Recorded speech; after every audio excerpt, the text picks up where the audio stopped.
Yeah, I don't know, my computer just won't turn on. Yeah, it's plugged in, I don't know if it's the battery, it just literally nothing I do, it just won't turn on. Yeah, I have really important stuff on there. I have some videos on there, I've got the Olympics video. Yeah, it's like really important. Yeah, I know it's gonna be expensive to get the data back. How much? We competed in a series of high-stakes games called the Patrol Olympics. But what are the Patrol Olympics? Let me show you. Week 1 began with a game called Nail Drive Relay. One team at a time, each team member must approach the log and try to hit a nail into it using just a hammer in one hand. Seems easy, right? Well... Oh my gosh, I'm scared! Next is Kim's game. A bunch of random objects are laid out and covered by a tarp. Remove the tarp for only 30 seconds for teams to memorize what's on it, then they have 1 minute to remember them all and write them all down. Then it's a game called Stepping Stones. Each team has exactly 1 block per teammate minus 1. The goal is to get to the other side without touching the ground. If you do, the whole team has to start over. The catch?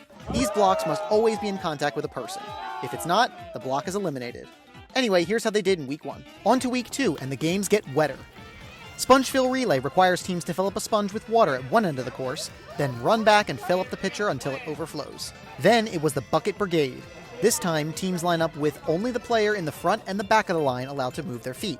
Again, the goal is for the player in front to fill up their cup and pour it into the pitcher at the back of the line by passing it down the line of people.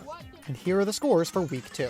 For Week 3, cup stacks required teams to scoop up a plastic cup with a walking stick, one at a time, and run it back to their line. Once all the cups cross the line, restack them into a single stack using only the walking stick. Sounds easy? What if we made the cups smaller? There we go. Yeah. Oh, God. Go! Go!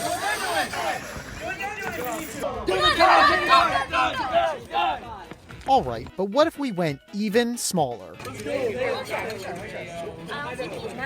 Oh, no, look! They broke a hole through it! They broke a hole through their cup! Maybe breaking it was the strat. It was not. Next is a TikTok fine called Hanging Around. Teams each have 20 plastic hangers, and the goal is to toss them and land at least one on the bar at the other end. Everything was going well, until this happened. Hold on!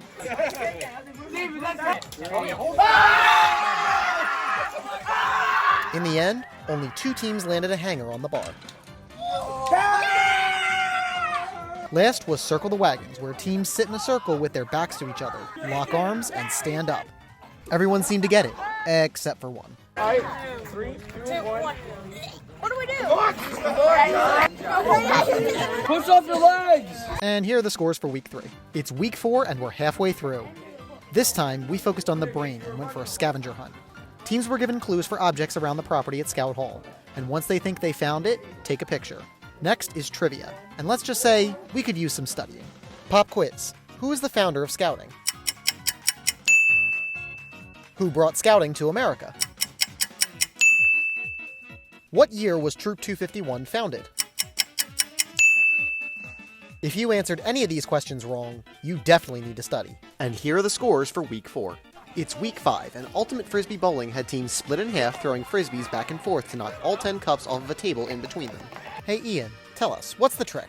Light toss and low. You gotta do a low and light toss. That's key. That's key. Thanks, Ian.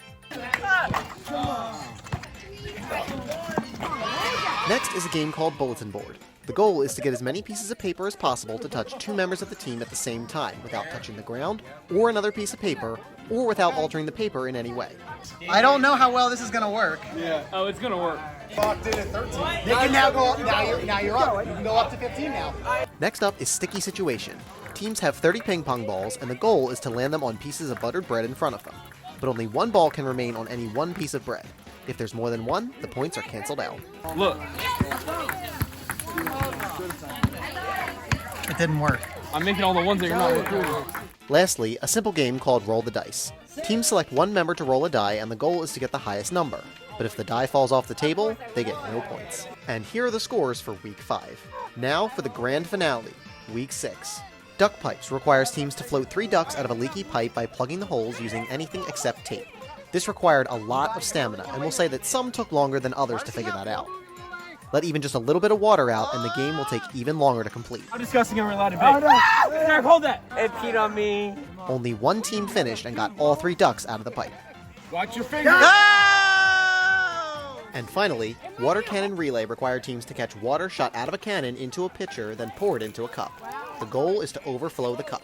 Overflow! Pancakes! And here are the results of Week 6.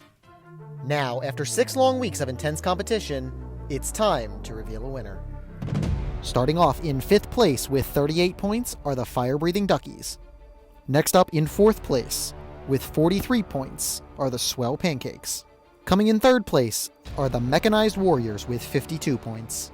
In 2nd place is the Reaper Patrol with 57 points. And finally, coming in 1st with 64 points is the Biohazard Bacon Patrol.